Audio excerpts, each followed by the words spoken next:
I was in my office in downtown Denver when I noticed the red message light on my phone flashing. The message was from my husband, Tom. "Call me back immediately." He didn't say anything more. He didn't have to. I knew just from the sound of his voice that something had happened to one of our boys. It felt as if it took hours for my shaking fingers to dial our phone number. Panic crashed over me like a wave.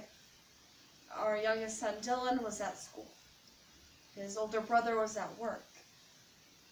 Had there been an accident? Tom picked up. "Listen to the television." But I couldn't make out any distinct words. It terrified me that whatever was happening was big enough to be on TV. My fear, seconds earlier, of a car wreck suddenly seemed tame. "What's happening?" He screamed into the receiver. There was only static on the other end.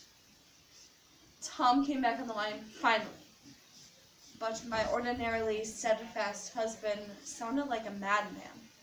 The scrambled words pouring out of him made no sense. Gunman, shooter, school. On April 20th, 1999, Eric Harris and Dylan Klebold armed themselves with guns and explosives and walked into Columbine High School. They killed 12 students and a teacher, and wounded 24 others before taking their own lives. This was one of the most horrific school shootings in history. In the memoir titled A Mother's Reckoning, Dylan Klebold's mother tells of her experiences after her own son's infamous actions, giving a view into a mass shooter's home life. Mother's Reckoning by Sue Klebold. As they got into the car, my mind raced. My one constant thought as I drove to our home, Dylan is in danger. The drive felt like an eternity, like I was traveling in slow motion, although my mind spun at lightning speed. My heart pounded in my ears. I kept trying to put the pieces of the puzzle together so it would come out okay, but there was no comfort to be found in the meager facts I had. I tried to push myself down.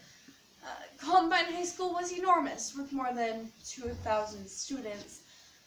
Even as terror continued to roll over me in waves, I told myself we were probably freaking out unnecessarily, as any parent of an unaccounted for child would in the same situation. But there was a nagging tug at my stomach. I'd frozen in fear when I heard Tom mention Eric Harris. The one time Dylan had been in serious trouble, he'd been with Eric. I shook my head again. He wouldn't allow himself to get drawn into something stupid a second time. One thing was for sure. Dylan couldn't possibly have a gun. They say your life flashes before you die. But on that car ride home, it was my son's life flashing before me. Like a movie reel.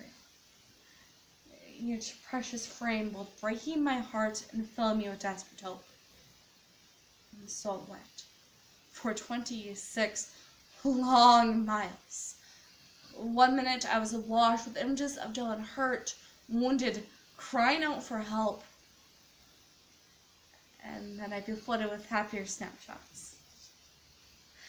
Dylan as a boy, swimming with happy pleasure as he rode the slide into the wading pool in the backyard. When I arrived home, my panic kicked into even higher gear. Tom told me what he knew. Shooters at the school. Dylan and Eric still unaccounted for. Whatever was happening was serious. The bottom didn't fall for my world until the telephone rang. It was a lawyer. In spite of Tom's worry, he had the foresight to be proactive. I was still miles away from the idea that people might actually be hurt, or that they've been hurt by my son's hand. I was simply worried that Dylan, in the service of some dumb practical joke, might jeopardize his future by carelessly throwing away the second chance he'd been given. The call, of course, brought much worse news. The lawyer Tom I contacted had reached out to the sheriff's office. He was calling back to tell Tom the unthinkable was now confirmed. There was no doubt something terrible involving gunmen was happening at Columbine High School. The district's attorney's office confirmed that they suspected Dylan was one of the gunmen. The police were on their way. When Tom hung up the phone, we stared at each other in such horror and disbelief. Even the most nightmarish, worst-case scenarios had played out in my mind, paled with reality now emerging. I'd been worried Dylan was in danger or done something childish to get himself into trouble.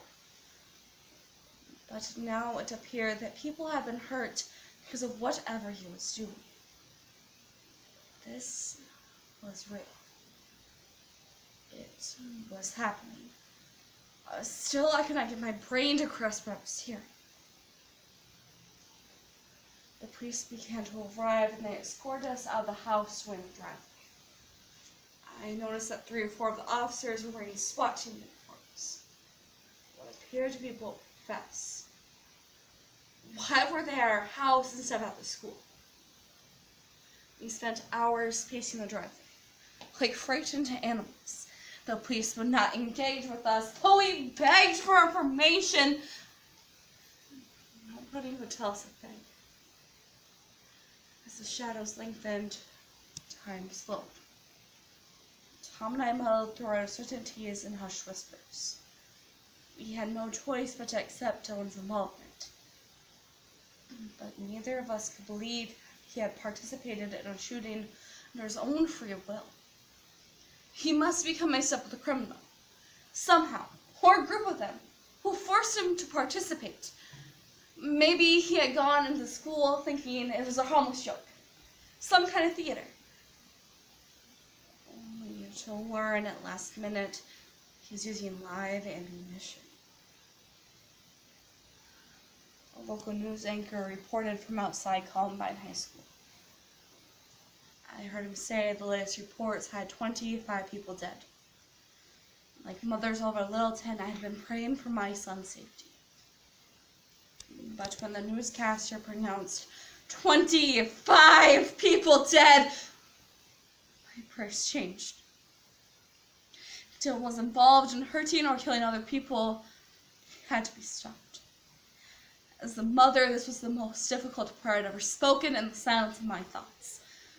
But in that instant, I knew the greatest mercy I could pray for was not my son's safety, but for his death. Late in the day, I cornered a member of the SWAT team and asked him a question, point blank. Is my son dead?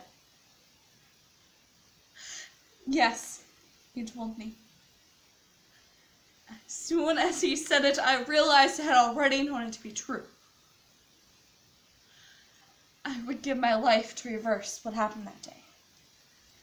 In fact, I would gladly give my own in exchange for just one of the lives that was lost. Yet I know such a trade is impossible. Nothing I would be able to do or say could possibly atone for the massacre. In the months and years to follow, I would be forced many times to confront everything I did not know about my son. I will spend the rest of my life reconciling the reality of the child I knew with what he did. That night was the last time I was able to hold Dylan in my mind exactly as I held him alive. A beloved son, brother, and friend. And so it was that. When the blue-gray light of dawn finally appeared through the basement windows, I was still asking the question first to Dylan and then to God. The question that would ultimately animate the rest of my life. How could you? How could you do this?